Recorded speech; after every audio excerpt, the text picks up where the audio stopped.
But something has to change, because what we have right now is not good enough for what we're trying to achieve. And the Quantero twins, as exciting as they are not the answer for now. They're the answer for 2028, 2029, maybe beyond. Right now, this summer.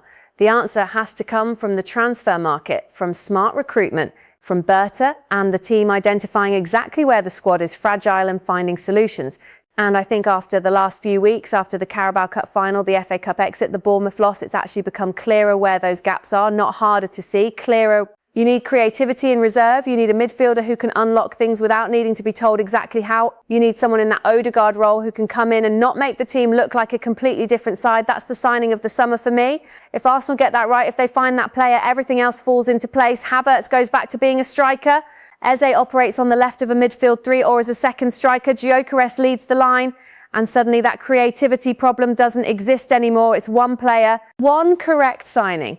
Away from looking like a completely different team, I want to end on something that I think is actually hopeful, because I'm an Arsenal fan. I've been through enough hard times to know that we have a habit of catastrophizing things that turn out to be fine. 9 points, still, with games running out for City, Champions League semi-finals, still, against some of the best teams in Europe, Saka coming back, Odegaard coming back, the squad getting healthier at the right time, and two 16-year-olds from Ecuador who in a couple of years could be pulling on the red and white shirt and doing things that make us forget about all of this. Edwin on the right beating his man and crossing, Holger in behind the striker, finding the pass nobody else sees. That's coming and it's exciting. But before we get there, before we celebrate signings and talk about futures, we have a game at the Etihad next weekend. We have Sporting at the Emirates on Wednesday. We have a Champions League semi-final ahead of us. This is the moment right here. This is when you find out who a squad really is, not when things are easy, when they're hard.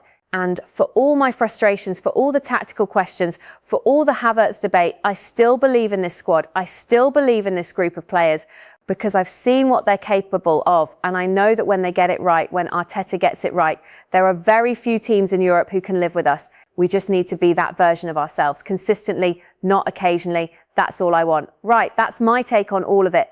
Havertz, the creativity problem, the Quinteros, the bigger picture, all of it. I want to know what you think. Specifically, do you think Arsenal should sell Havertz this summer? Yes or no? Put it in the comments, because I genuinely go back and forth on this one and I want to hear your argument. And if you're watching this and you haven't subscribed yet, please do. Every video I put out goes deep on Arsenal, not surface level, not hot takes, actual analysis, actual thought. This is the channel for the fans who want to actually understand what's happening. Like the video, subscribe if you're new, and I'll see you next time. Come on, Arsenal.